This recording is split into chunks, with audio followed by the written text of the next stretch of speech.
সে বলছে রাম শ্যাম যদু মধু সকলেরই প্রেমিকা আছে। অন্য কোনো মিউজিক ডিরেক্টরের সঙ্গে আরেকদিন সিটিং করতে হবে। আমি বরং আপনাকে পরে খবর দিচ্ছি। এইভাবে হবে না। কেউ লম্বা, কেউ বেঁটে, কেউ কালো, কেউ ফর্সা, কিন্তু সবাই বান্ধবী বা প্রেমিকা পেয়েছে। আমারই শুধু কেউ নেই, কেউ নেই আমার।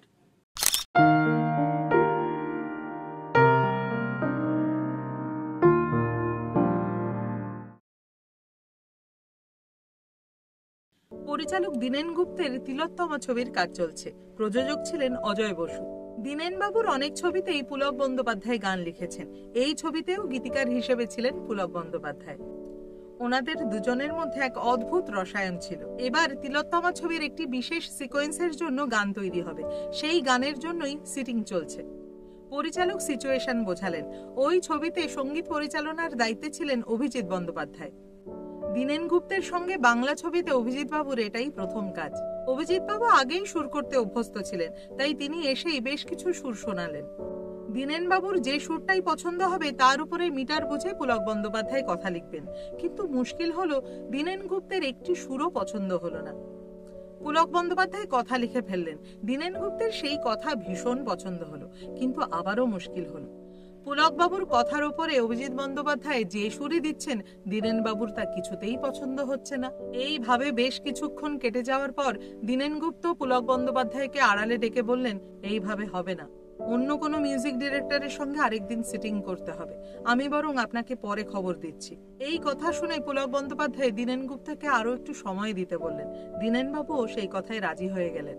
এরপর পুলক বন্দ্যোপাধ্যায় অভিজিৎ বন্দ্যোপাধ্যায়ের সঙ্গে মুখোমুখি বসলেন। তাকে বললেন, ধরুন ক্লাব ঘরে আড্ডা দিতে দিতে নায়ক বন্ধুদের সঙ্গে গান গাইছে। সে বলছে রাম শ্যাম যদু মধু সকলেরই প্রেমিকা আছে। কেউ লম্বা, কেউ বেঁটে, কেউ কালো, কেউ ফর্সা, কিন্তু সবাই বান্ধবী বা প্রেমিকা পেয়েছে। আমারই শুধু কেউ নেই, কেউ নেই আমার। এইটুকু বলেই পুলক বন্দ্যোপাধ্যায় আবার বললেন, স্ক্রিপ্টে কিন্তু এসব কিছুই বলা নেই, কিন্তু আপনি এটা মাথায় রেখেই শুরু করুন। এই সিকোয়েন্সটাকে আপনি এইভাবেই ট্রিট করুন। তাই করলেন অভিজিৎ বন্দ্যোপাধ্যায়। হারমোনিয়াম টেনে নিয়ে সেইভাবেই সুর করতে থাকলেন। আর কিছুক্ষণের মধ্যেই তৈরি হয়ে গেল সেই কাঙ্ক্ষিত গান।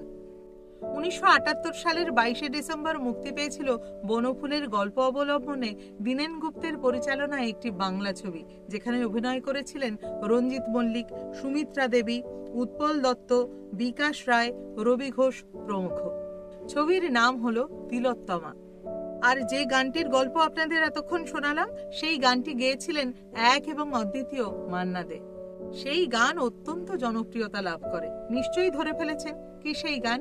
সেই গানটি হলো গোলাপের অলি আছে, ফাগুনের আছে বাহার, সকলেরই সাথী আছে, শুধু কেউ নেই আমার সাথী, কেউ নেই আমার, আমার কেউ নেই আমার। গোলাপের অলি আছে, ফাগুনের আছে বাহার, সকলেরই সাথী আছে, শুধু কেউ নেই আমার সাথী, কেউ নেই আমার, আমার কেউ নেই আমার। আবার দেখা হবে আগামী পর্বে। সকলে খুব ভালো থাকুন।